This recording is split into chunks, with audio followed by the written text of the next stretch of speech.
Assalamualaikum dan apa khabar? Hari ini kita berada di majlis acara preview SUV besar gerabak yang pada asalnya ia dihasilkan untuk pasaran yang besar seperti Amerika Syarikat. Namun kali ini Hyundai Malaysia telah membawa masuk model Hyundai Palisade. Benda dah. Bukan Palisade, Hyundai Palisade. Jom kita tengok spesifikasi yang ditawarkan untuk SUV bersaiz penuh ini.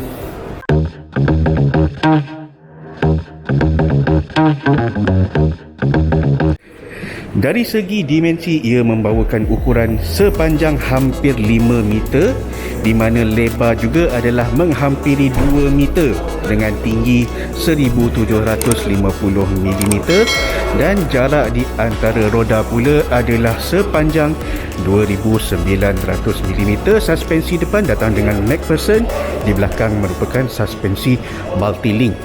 Okey, dari segi rekaan ia membawakan trend semasa SUV yang ada di pasaran, rekaan lampu yang terpisah. Di atas ini merupakan lampu membelok dan juga lampu DRL yang boleh tahan besar agak ni, daripada jauh memang boleh nampak.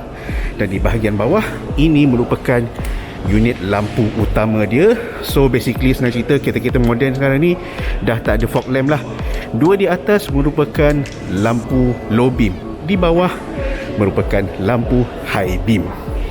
Dan macam biasalah untuk SUV yang besar gerabak ni, dia punya rekaan grill dia juga memang besar habis. Wow. Alright, di bahagian belakang pula elemen rekaan yang sama dibawakan pada lampu, di mana lampu LED menegak di bahagian belakang. Dan kita boleh lihat betapa besarnya SUV ni. Okey. So untuk pasaran Malaysia, dia datang dengan konfigurasi 7 tempat duduk ataupun 8 tempat duduk. Ruang kargo di belakang boleh katakan sebesar berapa liter ni? 704 liter apabila tempat duduk baris ketiga dilipat. Sementara kalau dalam keadaan macam ni boleh dapat kira-kira 311 liter. Okey, cuba tengok macam mana kalau dia dilipat. Okey, sorry lah kalau nampak gelap sikit, tapi inilah keadaan bila tempat duduk di baris ketiga dilipat.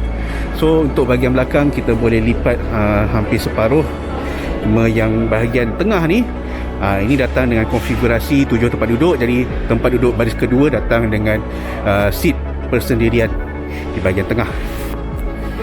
Okey, untuk bahagian ruang dalam kabin ni, dia ada, boleh dikatakan 3 pilihan warna interior yang anda boleh pilih. Dan di depan kita ini merupakan interior burgundy. Okey, memang kualiti dia memang nampak nice juga. Dan untuk semua varian datang dengan kelengkapan. Okey, untuk panel meter ni datang dengan gandingan analog dan skrin bersaiz, tak silap saya 7 inci. Tak silap saya 7 inci TFT. Sementara di bahagian tengah pula, ni sedikit menyedihkan. Kalau dekat pasaran luar kita dapat 10.25 inci. Okey, untuk pasaran kita hanya mendapat skrin 8.0 inci sahaja. Namun dia masih lagi lengkap dengan sambungan kepada Apple CarPlay dan juga Android Auto. Alright, so di bahagian tengah ni, inilah dia. Okay, dia punya susun atur, switch kawalan suhu dan juga button untuk memandu drive, R&D dan sebagainya. Ni merupakan butang pemilihan drive mode. Oh, jap, dia tak dekat situ, dia dekat sini. So dekat sini ni kita boleh pilih drive mode apa yang ada. Okay, dan tidak ketinggalan, untuk penumpang depan datang dengan sistem ventilasi dan juga pemanas. Dan ini roda steering, ini juga datang dengan sistem pemanas untuk bahagian roda steering. Wow. Okey, kita masuk ruang kedua. So untuk ini merupakan varian yang tertinggi lah, senang cerita, sebab tempat duduk baris tengah ni datang dengan 2 kerusi sahaja. So untuk memudahkan kita nak masuk ke ruang yang ketiga, ada button quick release kat sini ni.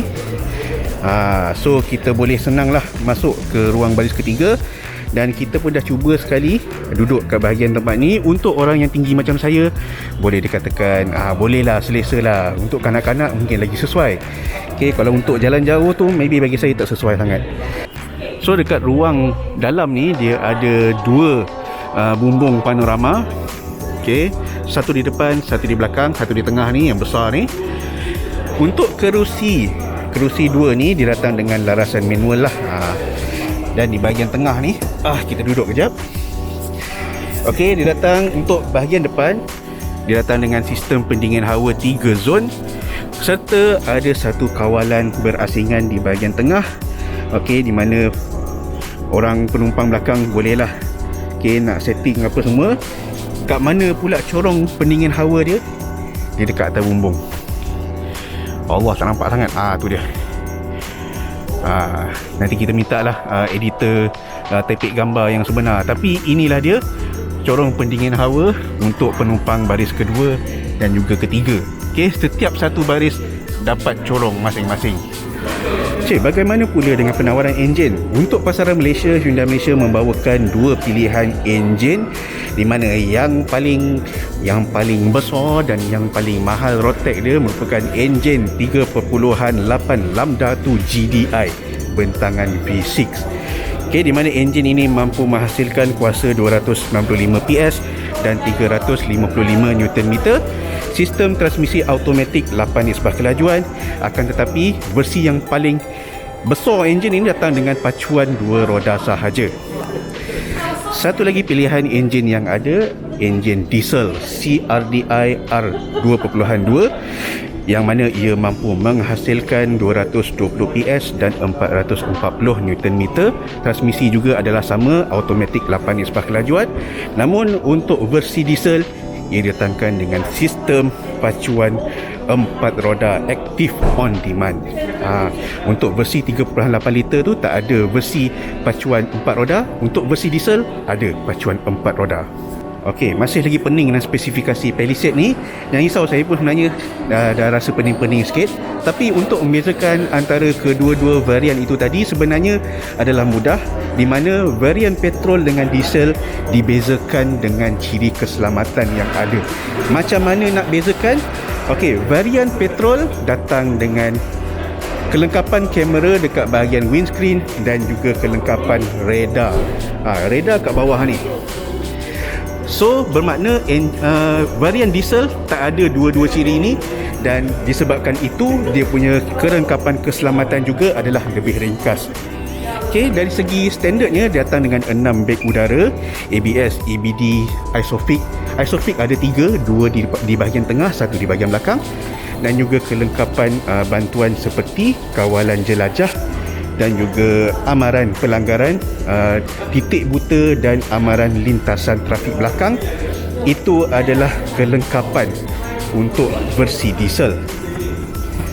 Okey, untuk versi petrol di depan kita ni, kita datang dengan kelengkapan tambahan seperti Hyundai Smart Cruise Control, ada bantuan pengelakkan pelanggaran di titik buta, bantuan pengelakkan pelanggaran lintasan trafik belakang. Okey, bantuan pengekalan laluan, bantuan mengikut laluan. Kita ada bantuan pengelakkan pelanggaran hadapan, ada bantuan suluhan tinggi, ada amaran tumpuan pemandu dan juga amaran pergerakan kenderaan di hadapan. Okey, yang tadi kita tengok pada versi 7 tempat duduk, ini merupakan versi 8 tempat duduk, datang dengan kemasan color putih. Okey, kelengkapan sebenarnya standard, sama macam semua, cuma di bahagian tengah ni tadi, kejap, dekat bahagian tengah ni, inilah kawalan yang ada. So dia dampaklah kita ada comfort, kita ada snow, kita ada mud, ada sand, ada smart, ada sport dan juga ada eco. Sekejap kita try buka macam mana.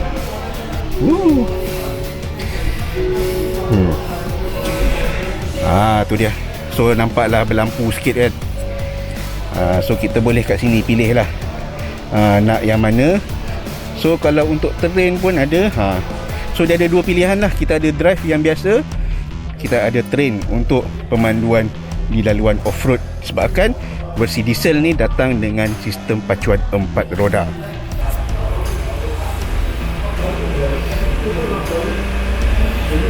Okey. So itulah dia penerangan spesifikasi berkenaan varian Hyundai Palisade yang masuk untuk pasaran Malaysia.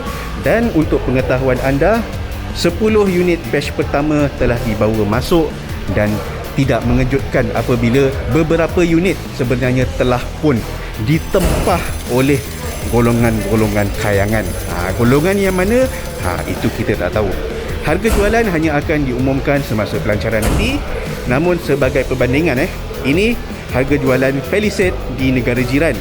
Kalau dekat Indonesia, dia bermula dari 777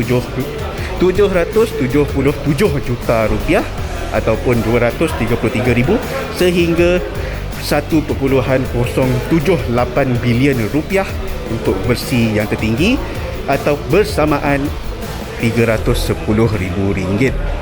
So kami jangkakan harga jualan Hyundai Palisade untuk pasaran Malaysia ni adalah sekitar lingkungan harga tersebut. Sekian dahulu daripada saya, Hanif Suhaib Kereta Rotmai. Assalamualaikum. Jangan lupa subscribe channel kami dan tekan butang loceng supaya anda tahu bila video baru kami akan muncul.